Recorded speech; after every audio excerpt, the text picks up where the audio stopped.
Alors, mon nom est Robert Miguet, je suis membre de la Société de généalogie de Lanaudière. Bienvenue à cette conférence de presse qui lance à la fois la programmation, puis également une première présence pour certains d'entre vous ici au Centre de recherche. La façon que ça va se dérouler, c'est assez simple. Il y aura une période d'allocution, 2. En l'absence d'ailleurs du président, ce sera le vice-président, M. Côté, qui va prendre la parole plutôt. Et par la suite, il y aura M. Chevrette qui va nous expliquer un peu, lui, comment il a abordé son exposition photo. Alors, de ce pas, j'inviterai M. Côté. Bonjour, messieurs, dames. Je salue les membres du conseil d'administration qui sont ici présents, Mme Saint-Père, Mme Sirois, et les bénévoles qui sont sur place. Merci d'être présents. Les journalistes, merci d'être présents. Notre président,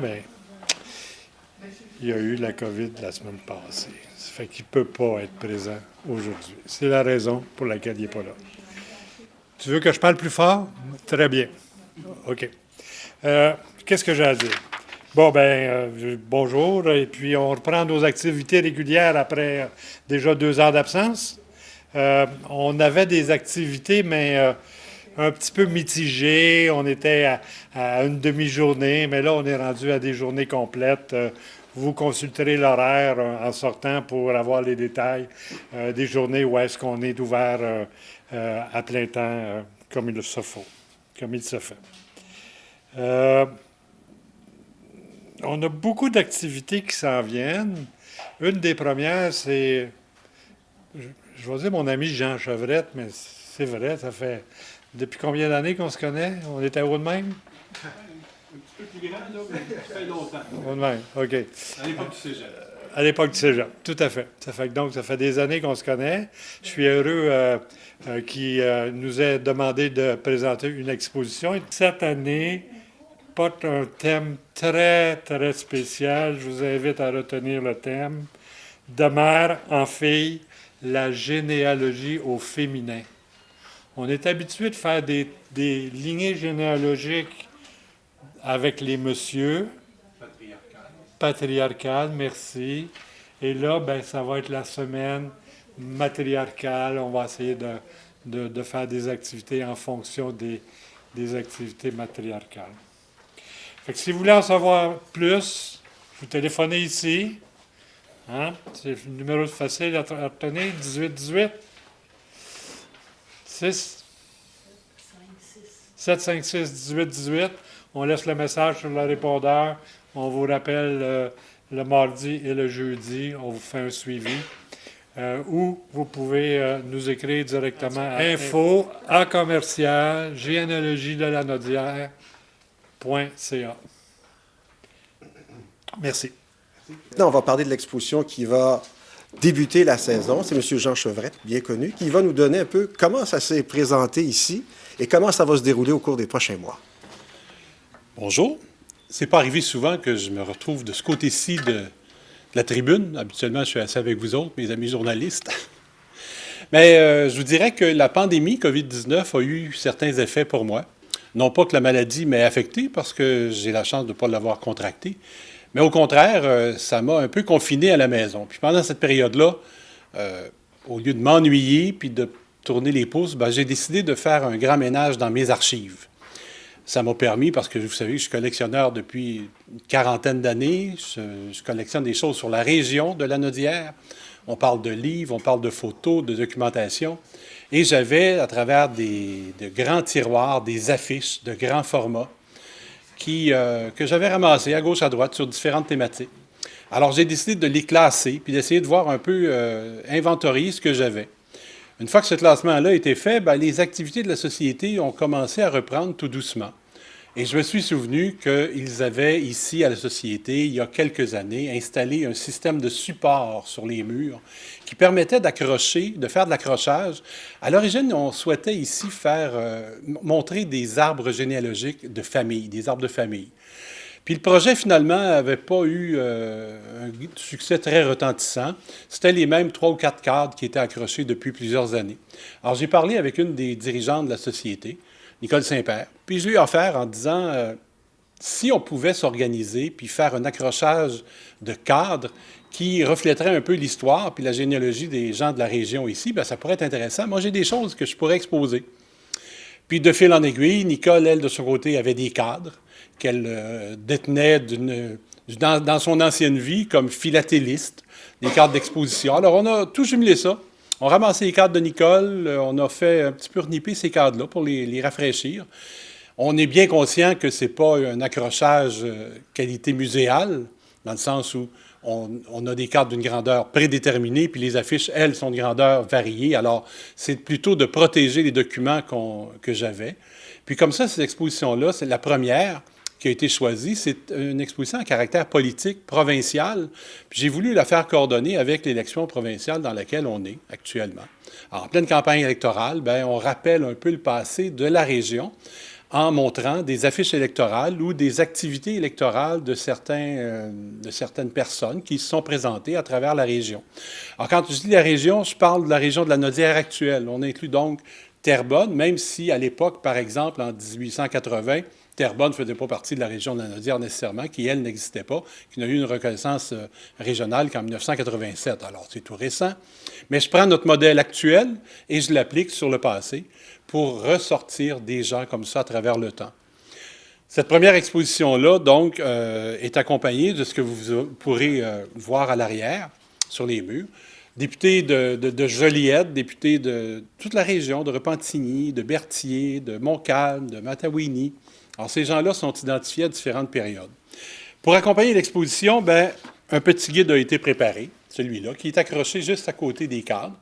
Puis les gens pourront, s'ils le désirent, en savoir un peu plus sur chacun des candidats, parce qu'une petite biographie accompagne chacun des cadres.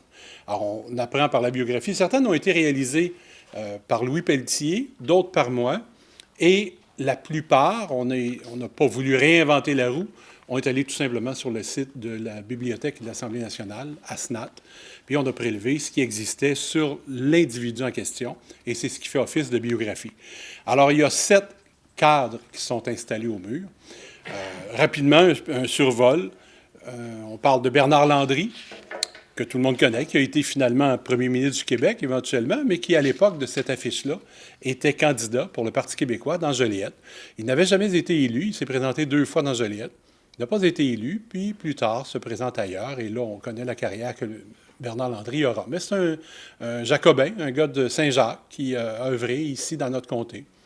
Le deuxième, je vous dirais que c'est mon personnage fétiche, Joseph Dufresne. Joseph Dufresne était un député de Joliette, un député conservateur. Le Parti conservateur, je vous rappelle que c'est l'ancêtre de l'Union nationale qui va se former dans les années 30. Mais le Parti conservateur de l'époque, c'est dirigé, entre autres, par M. Sauvé, le père de Paul Sauvé, qui deviendra lui-même premier ministre. Et on aura une relève du Parti conservateur par Camillien Houde, par exemple. Alors, Joseph Dufresne se présente dans Joliette, un comté qui est plutôt libéral à l'époque, et sera élu. Mais Joseph Dufresne, c'est aussi, en plus d'être politicien, il a été élu pendant une période d'environ une dizaine d'années, 2 mandats complets, battu à sa dernière présentation en 1927.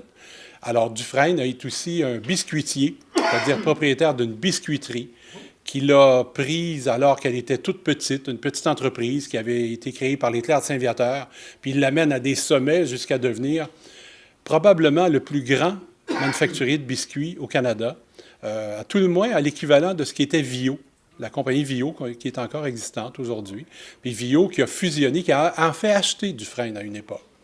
Alors, c'est un grand personnage, un bonhomme qui a eu une carrière exceptionnelle que moi j'ai beaucoup aimé découvrir.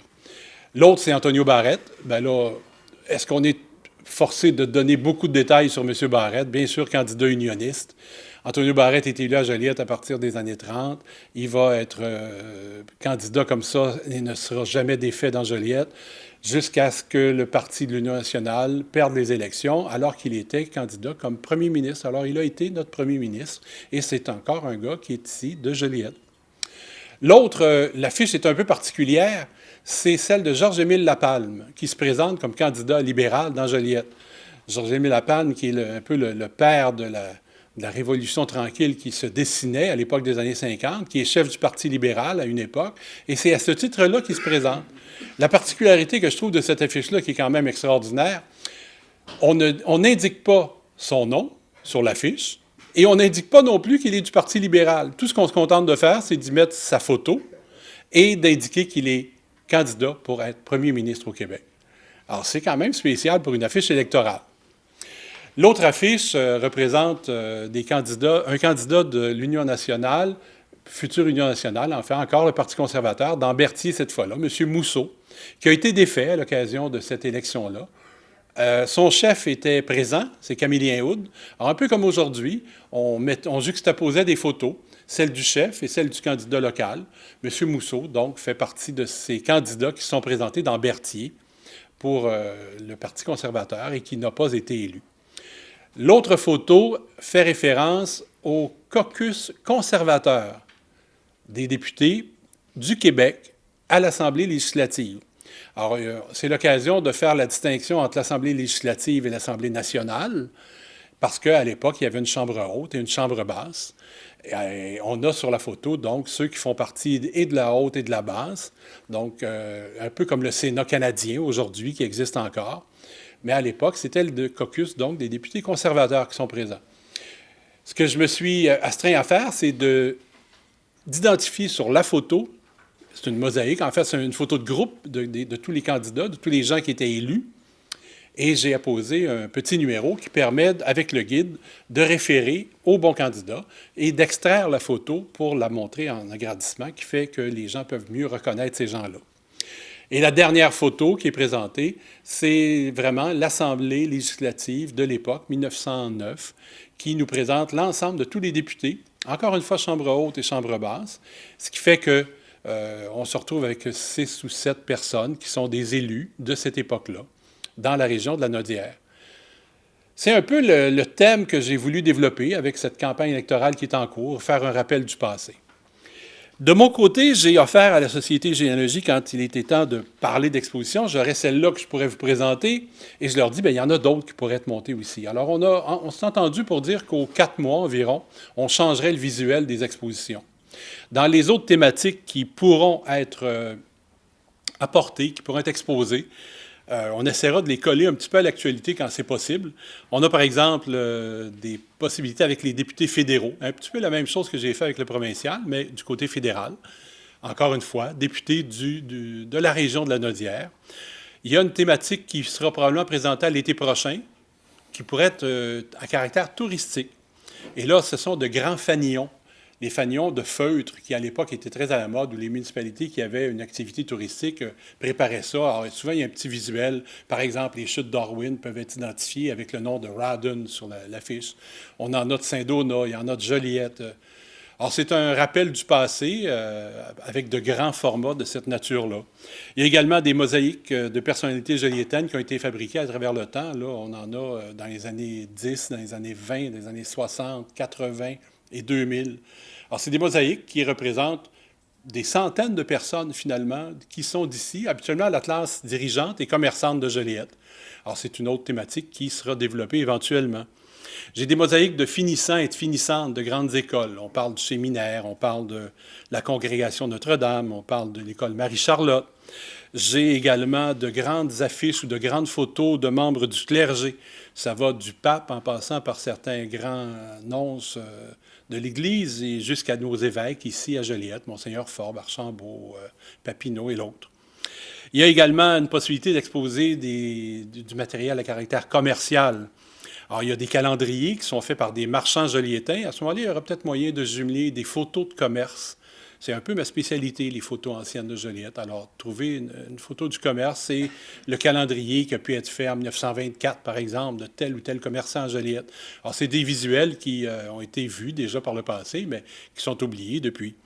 Il y a également des sacs. Je me suis passionné à un moment donné pour retrouver certains sacs de commerce joliétain.